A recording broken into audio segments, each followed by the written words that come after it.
Okay, so hello everybody, and welcome along here to the interview that I'm going to conduct here with Michael Nixon-Livy of NST Health. And this is an interview being done for the BTPA, Bowen Therapy Professional Association. And I'm really grateful for Michael taking time out of his busy schedule to have a little talk with me about NST, Bowen Technique, and all things health. So, hi, Michael. Hi, Ben. Yeah, thank you. You're most welcome. I'm really delighted to be here, and thank you for the invitation. Yeah, no problem at all. It's really our pleasure. And we were saying just before we started recording, it's really important to make sure that we keep having these conversations on a regular basis, make sure that we're allowing as much out into both our professional sphere and into the public sphere and into the health spheres, so that we can kind of stay abreast of what's benefiting people and what we're learning and what we're understanding within the work that's going on. So again, I appreciate your time. Well done. Yeah, good words there. I think, just briefly, I was got involved in the Bowen world in the late 1980s, and it was so exciting, and it still is today. And so the potential for it to grow larger through these channels of communication, I fully support and endorse. So well done. Yeah, thank you. And that's kind of a nice place to start for a lot of people who might not have heard you speak before or might not have read any of your work. Tell us a little bit about how you got to where you are today. What is it that brought you to this point in physical therapy? Gosh, it's a very, very good question. It has a long answer. I'll try to clip it a bit to keep it nice and safe. But as a youngster, I became passionate about, and as a youngster, I mean around the age of 21, 22, I became very interested in natural medicine, in particular fasting. I did a lot of fasting, and I still do to this day. I became very interested in yoga, and by the time I was 22 and a bit, I became a professional athlete in long-distance running. And so I joined the cartel of top Australian athletes at the time, and that made me hone in on things like discipline and daily training regimes, and as always happens in elite sporting environments, you get injuries and you need maintenance and things like that. And so that led me then into sports medicine, massage therapists, as they were called in those days, and chiropractic as well. And so I bought in very heavily to both of those. I used both of those consistently, as a lot of my colleagues did as well, with great effect. And so by the time I finished a 5-year intensive career in elite sports, then I started to become interested in helping other people myself. And so I did a diploma in massage and dabbled around with chiropractic as well. And you could do that back in the day. I'm talking back in the 70s here. So this goes back quite a while. So I'm sort of starting to say how long I've been on the planet, which is quite a long time now. But so back in the 70s and then the 80s, it was like that. It was chiropractic was not, pardon me. It was starting to become regulated. It was starting to come into Australia and so on. So you could dabble. And I started a chiropractic degree and then jumped out of it and then dabbled with aspects of it that people were offering as well. And then, I started a little practice in a town in central Victoria called Malden. I know you have Malden in the UK as well. We probably borrowed the name, I'd say, like we've done most things here in Australia from the UK. But so I started a little practice in Malden. And it was there that I started to go to a couple of different chiropractors in my area, and one of whom had learned some of Bowen's work. And I said, "Who is this Bowen?" And it turns out that Kevin Ryan, the last of Tom Bowen's students, had merged into Central Victoria and had been teaching small select groups of colleagues and people his version of Tom's work. It was not called the Bowen Technique. Bowen Technique came after that. After Tom passed away, and so Kevin preceded that, and so I was receiving chiropractic treatment / Tom Bowen's work from a guy called Mark Brown, who I still have a close connection to this very, very day. So this is a long, long time ago now. And so that I become really interested. And he said, "Look, Kevin is not teaching anymore. He's not coming up here anymore. But there's something else coming up called the Bowen Technique. You may want to investigate that." And so by this stage, it was probably it was 1990 or maybe 1991, around that time, that I actually got to attend my first Bowen Technique class taught by Oswald Wrench, and Elaine, his wife. And that was really life-changing. And so I plugged it into my work that I was doing in my clinic in Malden, and it was transformative. There's no other way to describe it. It just had a huge impact. And I was using elements of massage, I was using elements of chiropractic, and now I combine some of this Bowen work in there as well. And I was, to make things more interesting, I was learning kinesiology at the time, a form of kinesiology called applied physiology, which is an offshoot of applied kinesiology, to make the distinction. So this mingle of things that I was doing really started to have a big impact on people's results and how I could achieve them. So that's sort of a snapshot of how I got to where I got to, but there's a lot more to that story if you have more questions around that. Sure. Well, I mean, the next look was to kind of understand. So we've seen your introduction to Bowen Technique, but how did that then develop for you over the next years, and how did that then lead towards NST? Yeah, well, look, I alluded to kinesiology before, and what got me into kinesiology was meeting a very special man who is still alive, but sadly his health is failing, Dr. Charles Krebs, and many people would know of Charles's name. He's became a personal friend of mine and still is. He's in a hospice now here in Melbourne, and so I get to visit him quite regularly. But he had a diving accident, as those who followed his career would know, and ended up with some form of paralysis that he's battled with his whole life, and now that's worsened. But nevertheless, he was a Goliath in the industry of kinesiology back in the day. He was a marine biologist who came out to Australia from America to head up the Environment Protection Authority, the EPA. Had a diving accident and then lost his job, and then decided, and a kinesiologist actually helped him regain some of his mobility. Dr. Bruce Dew from New Zealand got him up and running, and so he switched his whole thinking away from science and into kinesiology, and he pioneered literally the movement of applied physiology. And so lo and behold, it ends up Charles lives in the next town to me called Newstead, probably another English town named after that, I'd say, as well. But anyway, Malden and Newstead were next to each other in central Victoria. And so I met Charles, and he said, you know what, I'm teaching a 500-hour intensive diploma next year if you want to come.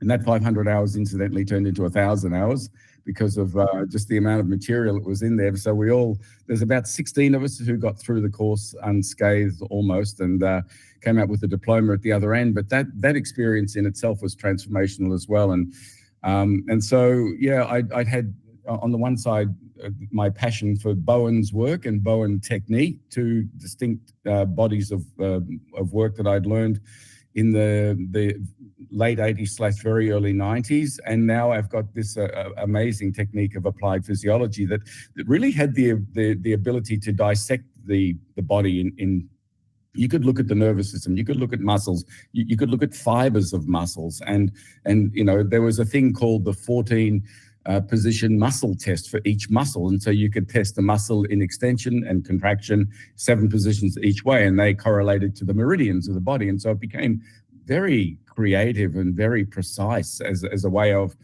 investigating, you know, the origins of people's imbalances.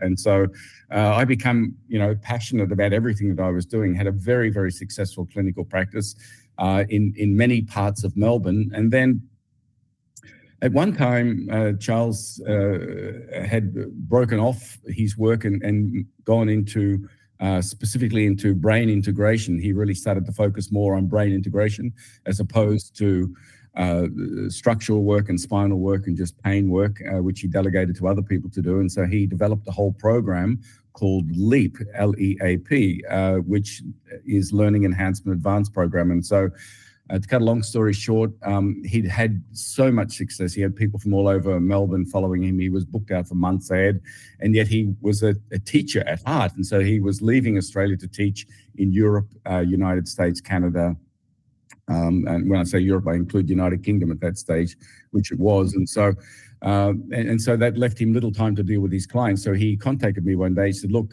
this is the situation. I'm not there. I've got so many patients. Do you want to come and take over or join me as a partner in the practice? Which I jumped at the opportunity. It was an honor and a privilege to do that, which I did. And so there I was using LEAP in the clinic, and really having wonderful results. But the problem with LEAP was that the kids would come in with this, let's say, take for example dyslexia, and they would need to go through the program, which was a 12-session by 2 hours each session program, to get them through the whole program. And it was tedious for the kids, particularly you can imagine hyperactive kids trying to keep them on the table for 2 hours. It's almost impossible.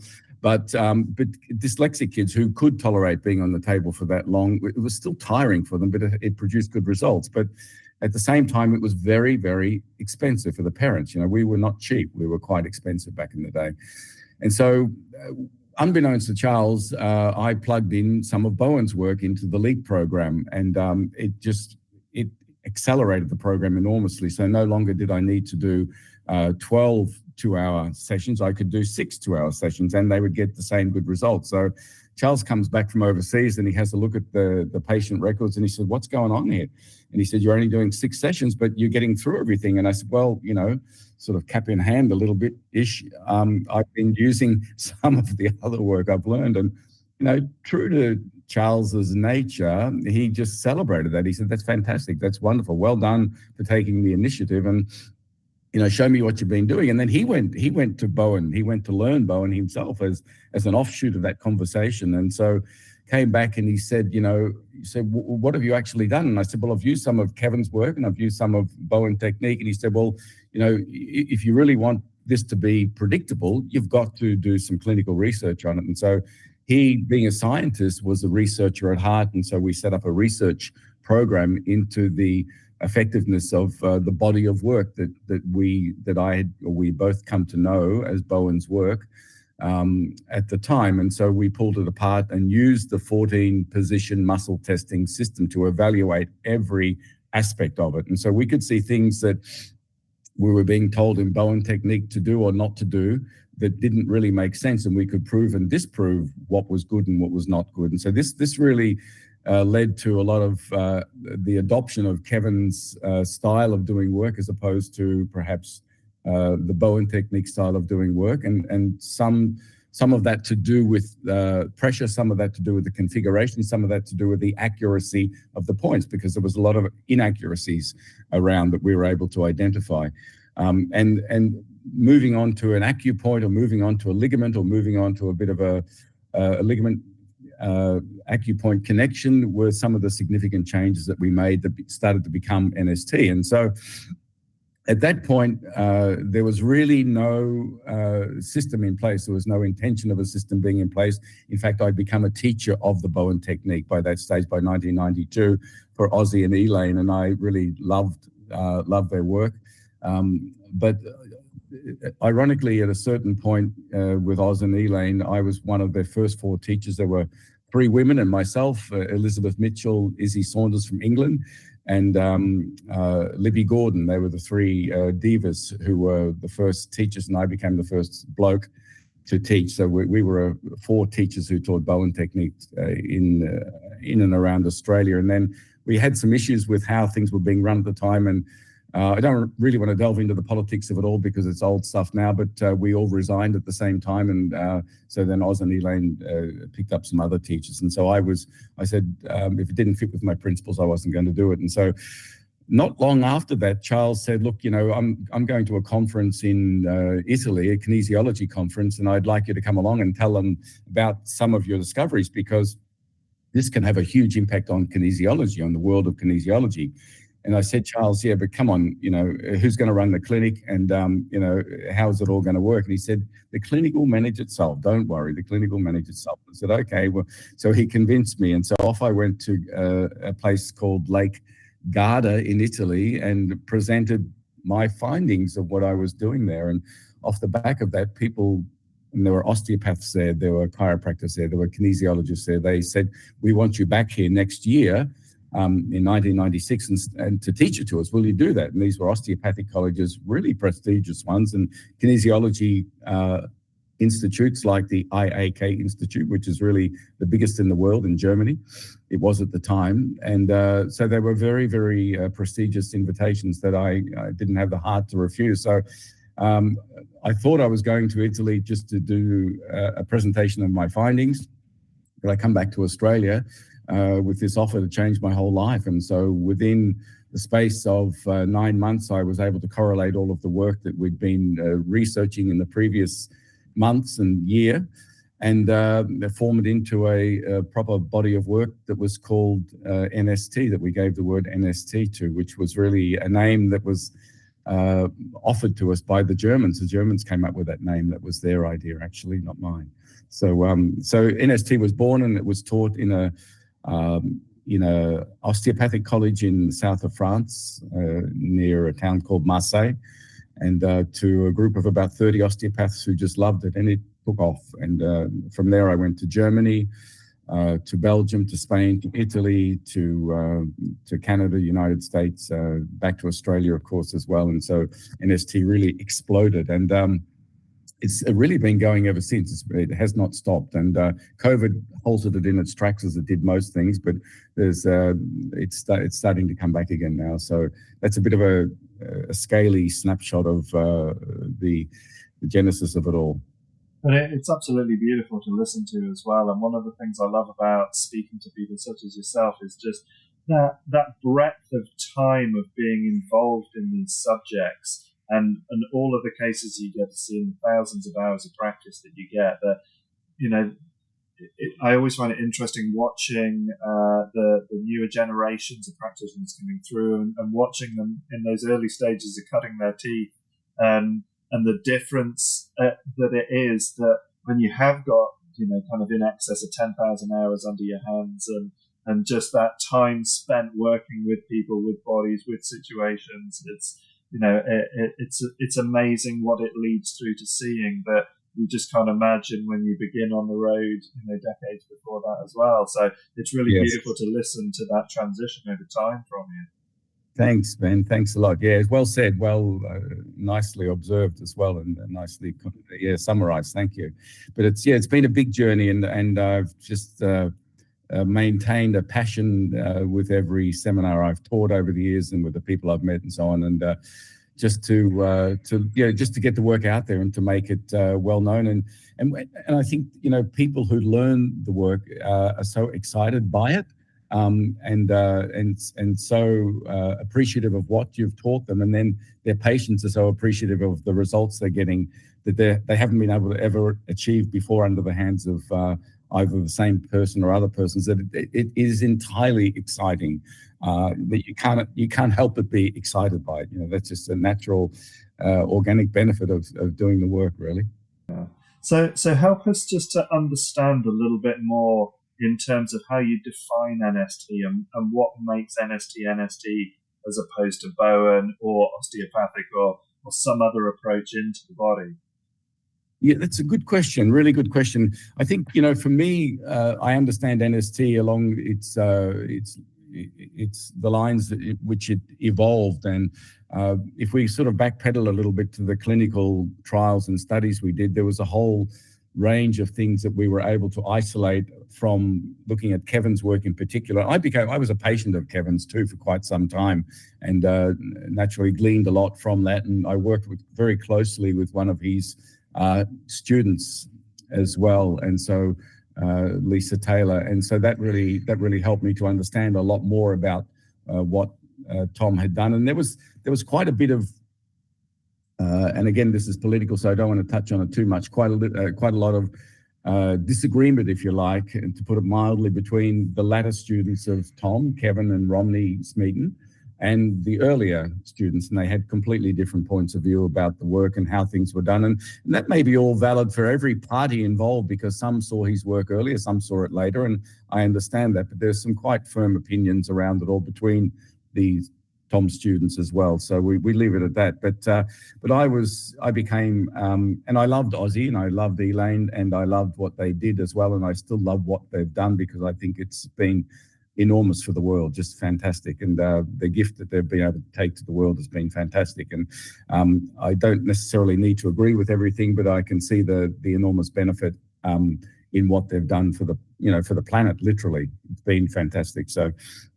But Kevin's work really inspired me, and the way that he did it really inspired me. Very, very different to the Bowen technique, and that naturally influenced the way that I saw and did things. And throughout my clinical research, it came up with a tick more often than not, as opposed to the other side. And so we did evaluations of two things, and Kevin's work came up with tick after tick after tick after tick. And so naturally, that started to influence the way that I would do NST. And this clinic that I belonged to, the LEAP clinic that Charles had pioneered, it was called Kinesiology House in Carlton, in a place called Carlton.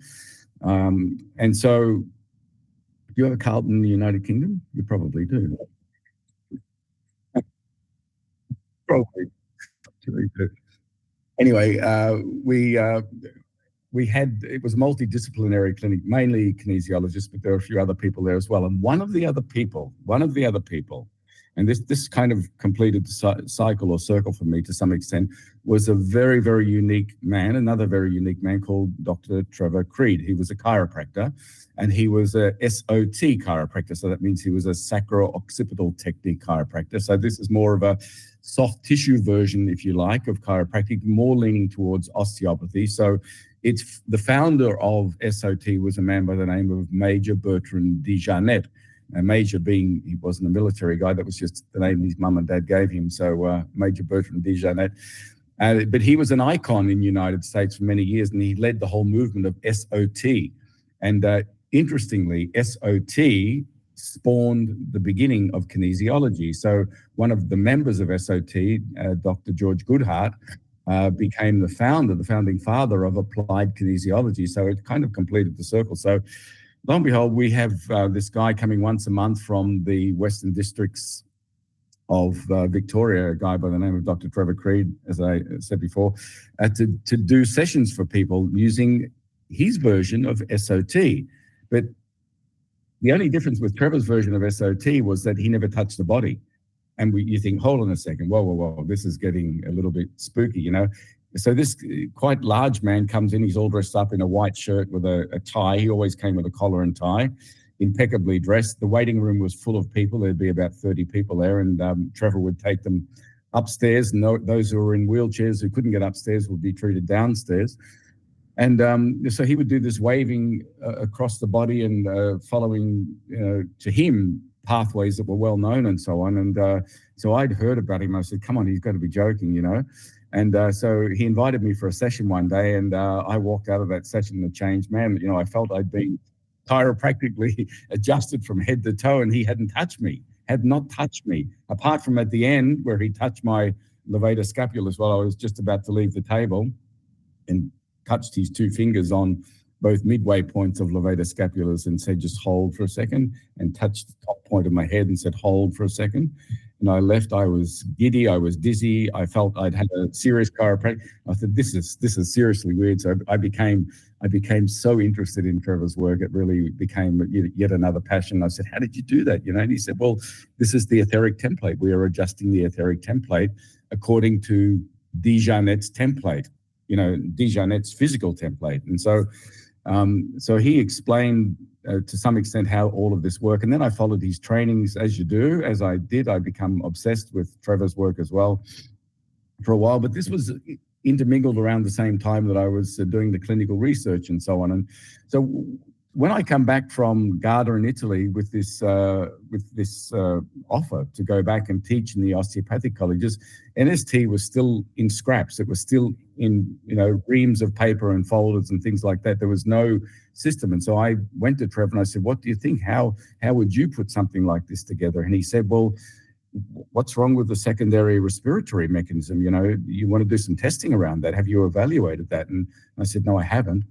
And so at that stage, it was a little bit of one of those do-do-do-do moments. I thought, hold on a second, this could really make sense. And so he'd spoken about the importance of respiration, which is something that I'd always held dear to my heart through the practices of yoga and through running and so on, and the mind-body connection, and my understanding of Dr. Andrew Still's work, who's the godfather or grandfather of osteopathy. And when he said that, you've got to involve you've got to do something that involves the diaphragm, the pelvic girdle, and the cranium as an integrated unit, because that's what SOT is. He said, that's what we do in SOT. And so once we looked at the patterns and the maps of all of that, so I took that back into the clinic and started to not superimpose, but just start to organize some of the strategies of Kevin's work in particular and Tom's other work as a collective group onto the secondary respiratory mechanism template. And it was like a hand in a glove. Everything just fitted perfectly. It became remarkable, in fact, remarkable. So it required, therefore, some reorganization of points and sequences of points and timings and things like that. But this then quite quickly, over a month or a few months, then started to take the shape of what would become NST. So it really adopted both the SOT. So SOT, in other words, provided a template, and Bowen's work provided the detail. That's really the best summary that I can give you. But when I delivered this to the osteopaths and chiropractors around the world, not only were they able to understand the philosophy of it, but the practicalities of it and how it worked. And so it's always enjoyed a lot of popularity because of that. I think that's really helped Bowen's work to be transferable and transmittable and predictable, and so it really does give you that very, very nice system now to work with. Yeah, beautiful. So such a description there. There's so much to just unpack in there as well. But again, just trying to keep that parallel into Bowen's work. What would you say are the greatest misunderstandings that people have around NST, especially in relation to Bowen technique? Well, I think they would be, the ones that I've heard myself personally over the years are that it's NST is too heavy and too hard, and there are too many points, and it misses the point, which is completely untrue, but that's what people say. And I think a lot of the people who I've heard say it have never tried NST before, or maybe some have tried it, but that's the opinion that they've adopted. And I dare say, where they've learned from, maybe they've been inspired to believe differently, and so they believe differently. And I respect that as well. People have their own opinions and things, but the actual reality of it is that is not true. And you can speak to most people who have done both Bowen Technique and NST, and they say, I think I'll stick with NST, as a preference. But I think some would go the NST way, some would do a bit of both, and I see the validity of doing both myself, because I see NST as being very, very, very suitable for modern day clinical practice, where you're seeing 20 people a day. I could not use Bowen technique the way I used to use it. 2-minute break. It doesn't work. Cannot do it. You've got to use something like NST that really gets people in and out quickly and has a profound response. And so for me, that's where I see a distinction, and I hope that doesn't sound in any way impolite, because it's not meant to, because I've seen Bowen do magical things, really magical things, and the soft touch, the super soft touch, can really do magical things at the right time as well. So it's but on the point of NST being heavy, it's not heavy. It's touch appropriate. This is what I always teach in my seminars. You've got to adjust your touch for the body under your fingers, and that's the only way to really to do it. And so it's, for some people, it may be a little bit firmer to get to their tissue points, and for others it may be very, very soft, like i.e. babies and people with fibromyalgia, people who are aged, people who you want to take through the program a little bit slower, you do it a bit softer. For those who are a little bit more robust and you really need to hit the point, you apply a little bit more pressure. But the intention is, to always approach.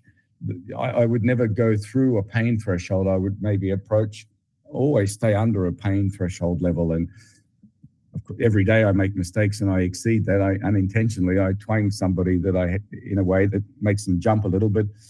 Predominantly people who come into my clinic here would say it's pretty soft, gentle work. I don't know what you did, but it was very gentle, and I got great results. So I don't know where that come from really, but I understand that when people want to fling mud, they fling mud in one way or the other, so maybe it come that way. I don't know. I really don't know. But on the point of too many points, the points there that are there are entirely necessary, and there's a lot to support using the configurations that we use, and I think they're really extremely effective. Extremely effective.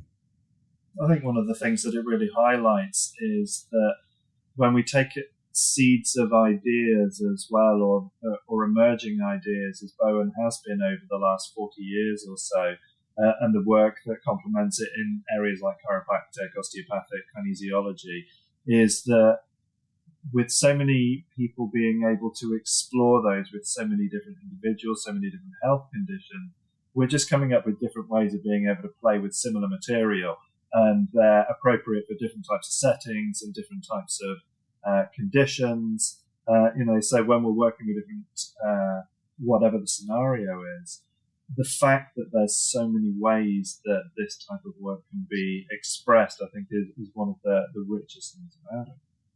I think that's beautifully described, Ben. I think that's exactly right, and I think therefore it's all valid. And if you want to just to touch on the Dr. Trevor Creed, who doesn't touch the body, you can do Bowen above the body and it works. So there's a if you want to say, well, Bowen Technique is very, very light touch, and that's how it should be, and NST is too heavy, and that's how it shouldn't be. But then you can go back beyond Bowen Technique touch level into non-touching the body, and that works as well. That really works as well. So, so and they're all valid. Therefore, I'm not here to say that Bowen Technique is not valid. I'm here to say it's extremely valid, and the world is a very lucky place to have it. And the fact that we do it differently through trainings is just how it happens to be at the moment. And I think you're right. I think there'll be a joining of the spectrum will join where it's maybe not quite joined at the moment. There will be more of a continuum as we go forward into the future. That's what I hope will happen anyway. And I think that would be the most useful thing to happen as well, is look at where we're all successful and where we're gaining and where we're doing valuable work, and celebrate and support all of that along the road. Yeah, well said, precisely. Couldn't agree more. So from that point, where, for you and the work that you're doing currently, where do you see manual therapy, NST, Bowen, where do you see things evolving over the next kind of 10 years or so? I mean, you've been in this for a long time as well, so you've seen a lot of change take place, but what do you see kind of going forward? What's exciting you, and what's making you really curious? Yeah, it's a really good question, Ben. I think that NST and Bowen therapy, generally speaking, and and we shouldn't.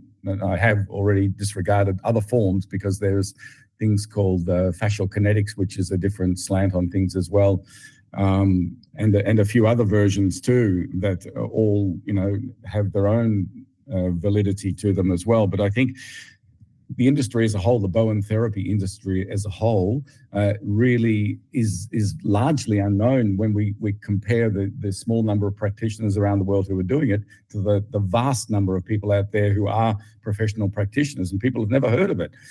Despite the fact that to us in the industry, it's we think the whole world knows about it. Well, they don't, and I think they need to, because every time a new practitioner or a new school hears about it and they practice it, it's transformative. It really it has that capacity to affect all other systems they're using, whether it be acupuncture, whether it be cupping, whether it be any of the other forms of Chinese medicine, with naturopathy, with psychology, with osteopathy, with chiropractic. It blends without offending all of those. It just enhances them all. And I think if it can be, packaged and or not sold, but packaged and taught and marketed in that way, then I think there's a really rich future for Bowen therapy as a whole, because I really think it's stood the test of time, although it's only a small amount of time. We can't compare it to Chinese medicine, of course, over 4,000 or 5,000 years, but for the time it's been going, it's really established itself as a very reliable technique or set of techniques, and I really think that going forward, it will continue to become more so as it's maintains credibility and structure through organizations like BTPA, for example, because it needs associations to keep its structure in place, I think, and then to get it out there properly. I think that's extremely important. Yeah, for sure. And I think that's the biggest challenge is helping communicate it at the right levels to the right people for the right purposes. Hopefully we're taking more steps in improving that as we go along as well. Now, I'm quite excited about the fact that you're going to be over in the UK this May. You're teaching. Tell us a little bit about what you're bringing to our fair shores. Oh, yes, thanks for asking the question. Yes, I'm really excited. I'm coming back to run our flagship seminar, the Osteospinal operating system, we call it. And this is we used to call it the basic workshop or basic seminar, but this is the fundamental operating system of NST. It's a 5-day seminar. It'll be taught at close to a town called Daventry. And so I'm really looking forward to coming and teaching that. So this provides those who attend the fundamental structure of NST. And many chiropractors and osteopaths who have done the 5-day seminar over the years never want anything else. It's enough. It's a system within a system. It contains what we call the adjustments for the lumbar, thoracic, and cervical spines. It contains the work for the extremities. It contains work for the sacrum, for the pelvis, and the coccyx. And most importantly, the superstructure of the body, the stomatognathic system, or the temporomandibular joint, if you like, to isolate a component of the stomatognathic system. But it's a very well integrated, complete, self-contained system. And for anyone who's interested in coming, you're most welcome to attend. Would love to see as many people there as we can possibly interest to come. Brilliant. And so is that open for anyone? Is there any particular kind of level of experience people would be better having to be able to attend? We have prerequisites, which are that you need to be in clinical practice with a good general understanding of basic anatomy and physiology, or the principles thereof, and you really need to have a space to be able to then say, well, once I finish the seminar, I'll be able to take it back into my clinic and start using it. So it's not necessarily a seminar for people who are just wanting to experiment with or try some form of body work. It's not that. So it's for professionals, or it's for people who are perhaps, to bend the rule a little bit, not exactly in clinical practice, like an osteopath who might be in her 4th year of osteopathic training, or a manual therapist who might be in his 2nd year of manual therapy training. They would be eligible with a good knowledge of where the muscles and bones and ligaments and nerves all are to a certain extent. You don't have to be an expert, but at least if we're talking about, the anterior deltoid, you're not looking at the foot. So you need to have some general understanding of the basic geography of the body, in other words. So that would be really useful. So once we've got that, we can all talk the same language, and the seminar moves along quite quickly. Beautiful. And what have you noticed as being some of the biggest insights that your students get when they're learning NST? I think just the predictability of it, or how easy it is to learn and copy. If you follow the templates that we've laid down as being NST, just do that. If you do that and you take that back into your clinic, then you see what happens. And I think this is just a very salient and sensible starting point for all practitioners, because as I went through osteopathic training and so on, and there's a lot of, you have to do a lot of study before you can make certain calls along the way, not necessarily with NST. It actually helps to teach you. And I think that's really been a great sense of relief for people, that I can just follow the recipe here. And then as I learn, yes, I can see that maybe the iliolumbar ligament on the right side does need an extra adjustment, or maybe the TMJ on the left side needs an extra adjustment. But I've got the fundamental template in place, and so that sense of surprise and predictability of being able to use it is really what I think comforts people most of all, gives them a sense of reassurance. It's a nice way to put it, that it's going to be comforting. Because just as a brief tangent, 5 days, people say, how can 5 days of training, provide me with a technique that's going to compete with osteopathy? Well, it does. And it does that because of it is designed and structured in a predictable way and in a very sound and thorough way as well, that is really based a lot around how the secondary respiratory mechanism works. And I think that's one of its great strengths. And I think when people get to see that, I get lots and lots of emails from people after the workshop. I can't believe this. This is a miracle. I've had them for years and years and years, and they still keep on coming. So I'm entirely confident with that system, but that's that element of surprise is that it does really work. And what I've learned in 5 days, it does really, really work, and I'm getting great results. That's probably the most standout feature of all. I mean, it's one of the things I actually really enjoy when you do attend training and you're surprised by things that you've been doing in a particular way because they've come from a particular perspective. And then somebody says, well, why don't you do it like this instead? And it just totally changes the playing field of the body. It's never stopped being something that I find amazing, that there's always more. There's more ways to play with this material than most of us can imagine. And just that change in perspective can really alter a lot. Yeah, that's a really good point. And I think, and people, can therefore develop a sense of ownership with it and import their own subtle changes or whatever changes they might do. And they do, whether you tell them to or not. That's what they will do. That's human nature. And, I get people, again, writing to me quite frequently saying, what if you do this and add this and add this. And I used a needle here or I did that there and it just produced fantastic results. I think, wonderful. That's so good. I'm never going to tell you to keep it, in bricks and mortar. It's got to be, it's got to be dynamic. It's got to be viable. This is a structure we've given you to start with. And now, keep to the structure. If you deviate from it too far and it doesn't work, well, you know what to do. You come back to the structure. So it's quite straightforward. Yeah, sure. And I think that's so beautifully put as well. And sometimes I think people may forget that with all the years of experience and all the different modalities that you've explored and worked with clinically, it's only that body of work and time that allows you to distill things down into such precision because they've been replicated over and over and over again and tested over and over again. So you see those results much more consistently. And I think that's what helps us reduce down what needs to be shared and how you teach it, because you're very clear about the things that are working and the things that are not. Precisely, it's well said, Ben. Yeah, the things that really make an impact, and I've to that extent learned a lot. I don't know how many thousands of NST practitioners there are out there, but I've received a lot of feedback. When people come back to an advanced training, if they choose to come back to that, I get an enormous amount of feedback and adjustment through all of that, and that's really helped to, I think, enhance my teaching over the years, because I've really got to try the things that have been recommended to me and found that some of them are just so good, so really, really good.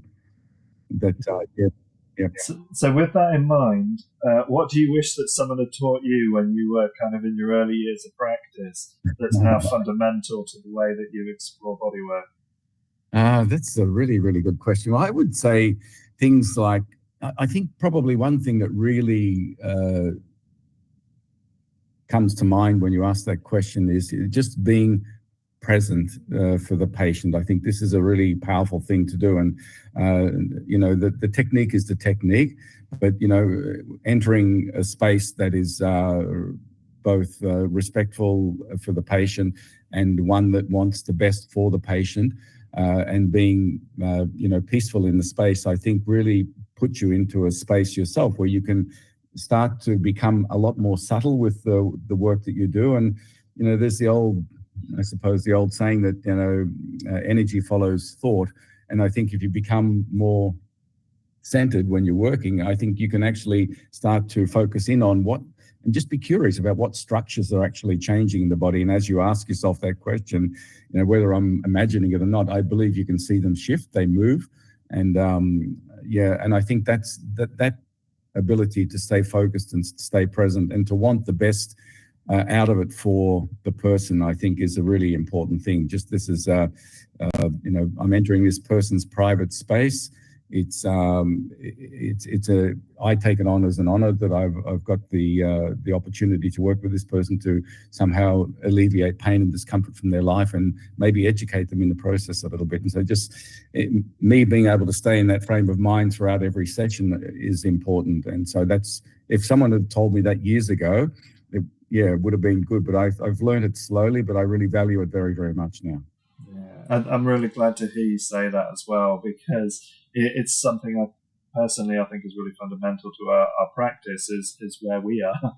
We can only reflect from the point that we're at. So also really important to focus on who we are and where we are within the session with the person.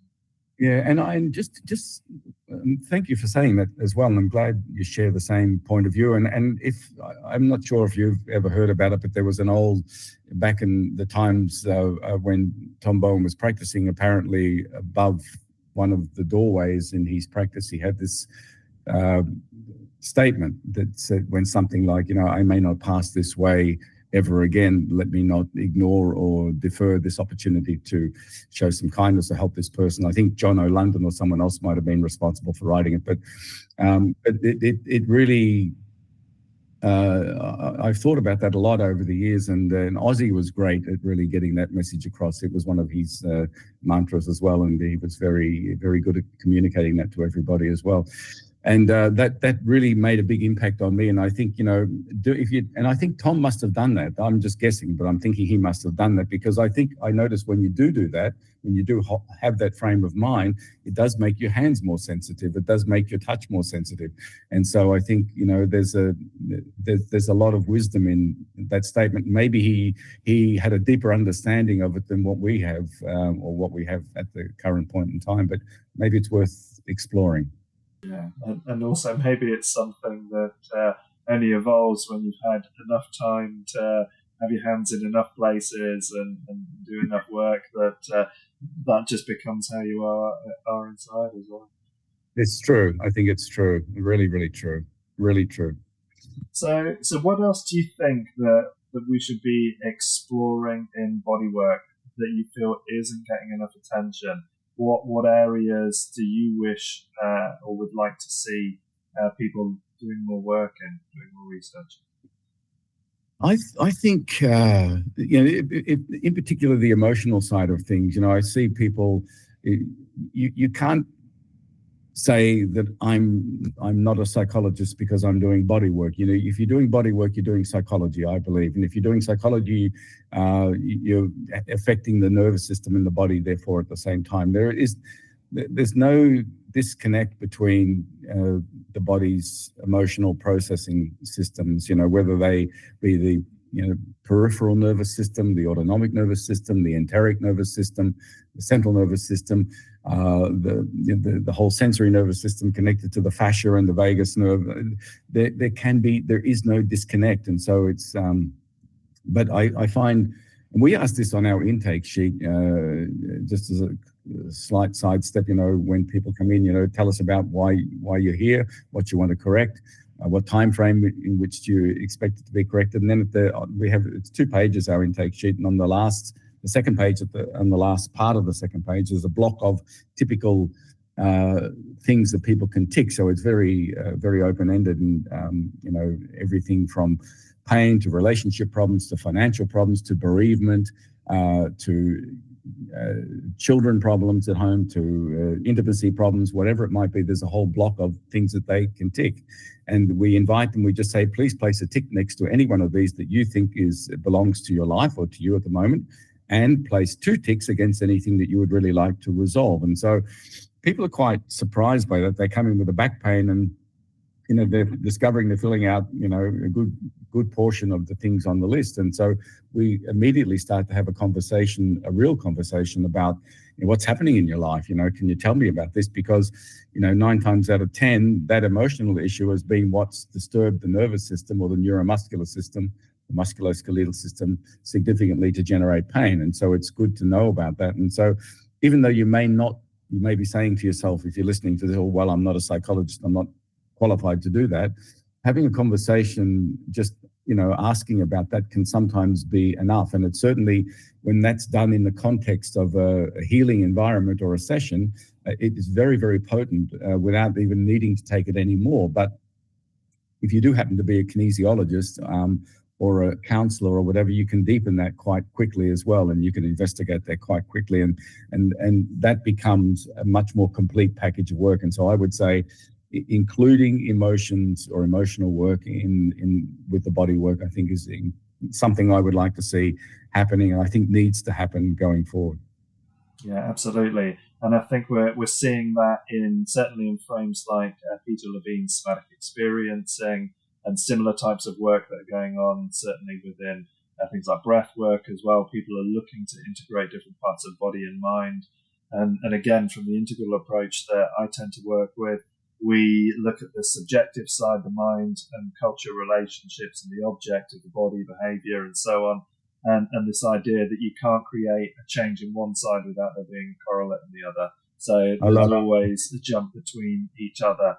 Stubbing your toe is going to create thought forms. And, if you're depressed, you're going to adjust how your body is. There's that relationship is always multi-directional. Yeah, very nicely put, Ben. I like that. I would see it pretty much the same way. And, that sort of leans then into, the whole field of epigenetics too, in a way, because I think, lifestyle can have effect on the expression of our genes and how they behave and things like that. And so I think there's, that's the other part of the conversation as well, how, because I say when people come in, they bring in the full package. They bring in physical pain, they bring in emotions, they bring in bioaccumulation, so toxins that are stored in the body, they bring in everything. And when we do this remarkable work and invite the body to reset itself, everything is expressed. Pain shifts, the fascia shifts, muscles shift, ligaments shift, nerves shift, emotions shift, toxins shift, they all move, organs work differently. So it's a whole, full body package response that we get. Yeah, and that's what I love about the work as well, is that there are so many different ways that you can create effective and beneficial change to it. So I really enjoy that. And Michael, thank you so much. We've been chatting for quite a while now, and I've been really enjoying that. I really appreciate your time today. So tell us where people can learn a little bit more about you and about NST, and about where they can find details to book into your UK visit in May. They can go directly to our website, which is NST Health, or www.nsthealth.com. And if you'll see on the homepage, on the open page there's a little blue button to say book seminar, so you can click that and it'll take you to our schedule page. So you'll see the Daventry seminar there listed for the 8th to the 12th of May. And we'd love to see as many of the wonderful English people attend as possible. We've had some fantastic seminars in the UK over the years, and some back in the Glastonbury days. We were teaching in a place called Compton Dundon at Earth Spirit there for some time. That was fantastic. I have many good memories of I think some of those English people changed the way I live my life. Really, there was some characters amongst them all. So I always enjoy when I come back to England. I love the English sense of humour and just the way that you Brits run your life. It really appeals to me immensely. We're glad to have you back, Michael. Thank you very much. Really recommend people to go along and take advantage of having time with such an experienced and well-practiced teacher as well. So thank you, Michael. I really appreciate that. And from the BTPA as well. Thank you very much to everybody that's listening today and for giving your time to listen in. And hopefully we will have many more of these for you. Take care. Bye-bye. Absolutely. Yeah. Thank you. Thank you very much, Ben. Thanks for today.